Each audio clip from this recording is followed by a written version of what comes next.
So this time I'm going to say my speech about my sister and I again, how we are different and how we are also similar. And I want you to notice how the speech is different this time, how the language I use is different, how I present myself might be different than the last time, and then we'll talk about it afterwards. So, there are a lot of differences between my sister and I. However, there are some fundamental similarities which bind us together. My sister, whose name is Mena, has always been interested in subjects like math and science. In contrast, I have had interest in subjects which have to do with humanities, like literature and history.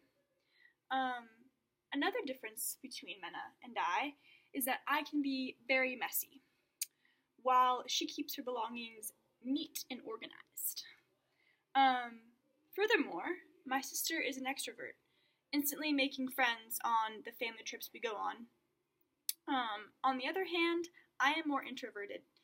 I prefer to read books or go on walks by myself. Read books, go on walks. Finally, I have always had a laid-back personality. And tend to not worry as much. Unlike me, Mena is not as easygoing. She is someone who is very intense.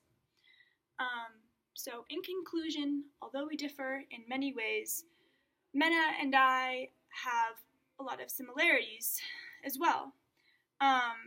One important one is that as a result of how our parents raised us, we are both very loyal and passionate people who enjoy experiencing diverse ways of life. So, you've just heard a speech about how my sister and I are different, but it was pretty different from the last one I gave. So, what was one difference, Marina, that you noticed?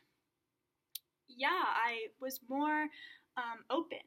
I looked around more, I looked at all of you, I made eye contact, I wasn't just standing like this, motionless.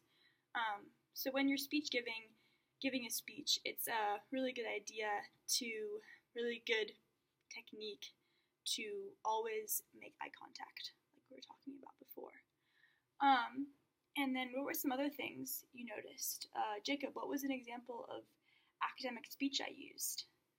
Yeah, on the other hand, that was an expression of contrast. That was different. Very good. Keuku was another expression of contrast you noticed. In contrast, exactly. Yeah, another one I used was unlike. So all these things, these expressions of contrast, we've been learning for academic writing, and they also work really well in academic speeches. So, what was another thing that you noticed, Xavier, about other academic language I used? Yeah, I said who and which instead of that as my relative pronouns, because as we've been learning in academic writing and speech, it's more professional to use those kind of pronouns, and that is more informal. So now I would like you to write your own speech comparing someone in your life and you, things that are different, things that are similar between your personalities or what you like to do. And I want you to use academic writing and techniques that we've been learning about. Organizing it with a topic, sentence, and conclusion, using expressions of contrast, using academic relative pronouns, and then we'll present it to the class. Each of you will present, and we'll talk about how it went.